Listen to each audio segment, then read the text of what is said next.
Hi అందరికీ, welcome back to Srimathi Sowjanya channel.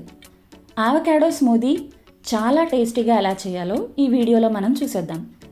ఆవకాడోస్ ఎప్పుడైనా ఇలా చాక్లెట్ కలర్లో వచ్చేదాకా ముగ్గించుకుని తర్వాత యూజ్ చేయడం వల్ల టేస్ట్ బాగుంటుంది. ఫస్ట్ టైం ఆవకాడోస్ ట్రై చేసి టేస్ట్ నచ్చక చాలామంది వదిలేస్తూ ఉంటారు. కానీ కొన్ని చేంజెస్ చేసుకుంటే ఆవకాడో స్మూదీ లాంటివి చాలా టేస్టీగా ఉంటాయి. ఆవకాడోస్లో చాలా హెల్త్ బెనిఫిట్స్ ఉన్నాయండి. Avocados reduces risk of obesity, diabetes, heart diseases, ఇంకా ఒక హెల్దీ కాంప్లెక్షన్ అండ్ హెల్దీ హెయిర్ని కూడా ప్రమోట్ చేస్తుంది. వెయిట్ మోడరేషన్కి హెల్ప్ అవుతుంది. Rich in vitamins, minerals and many more health benefits. Avocados April to June మధ్యలో బాగా ఎక్కువగా వస్తాయి, ఎందుకంటే వేడిగా ఉండే క్లైమేట్లో ఇవి ఎక్కువగా పండుతాయట. మరి ఇన్ని హెల్త్ బెనిఫిట్స్ ఉన్న ఈ ఫ్రూట్ని అస్సలు స్కిప్ చేయకండి. 2 డేస్కి ఒకసారి ఈ ఫ్రూట్ని తీసుకోవడం బెస్ట్ ఆప్షన్. ఇంకా స్మూతీలోకి వెళ్తే, ఒక ఆవకాడోని పీల్ చేసి పీసెస్ కింద కట్ చేసుకుని, ఒక ఆవకాడోకి ఒక బనానా సరిపోతుందండి.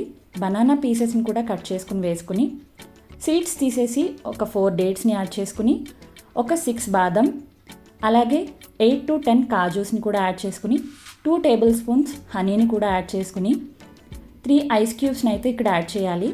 ఐస్ క్యూబ్స్ యాడ్ చేయడం వల్ల ఆవకాడోస్లో ఉండే ఒక రా టేస్ట్ అనేది పోతుందన్నమాట. So 3 ice cubes. మీకు స్వీట్నెస్ కొంచెం ఎక్కువగా కావాలి అంటే ఒక 2 టేబుల్ స్పూన్స్ వరకు షుగర్ని కూడా యాడ్ చేసుకుని, ఫస్ట్ 1/2 కప్ కాచి చల్లార్చిన పాలని యాడ్ చేసుకుని మెత్తగా ఫస్ట్ ఇలా గ్రైండ్ చేసుకోవాలి.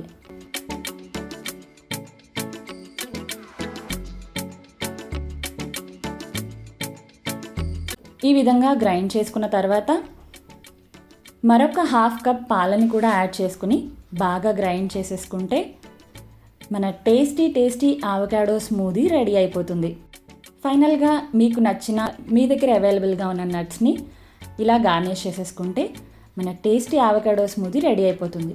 ట్రస్ట్ మీ అండి, చాలా టేస్టీగా ఉంటుంది. డెఫినెట్గా మీరు కూడా ట్రై చేసి ఎలా వచ్చిందో నాకు కామెంట్ చేసి చెప్పేయండి. మరి వీడియో నచ్చితే ఒక లైక్ చేసి మీ ఫ్రెండ్స్ అండ్ ఫ్యామిలీకి షేర్ చేసి మన ఛానల్ని సబ్స్క్రైబ్ చేసుకోవడం మర్చిపోకండి.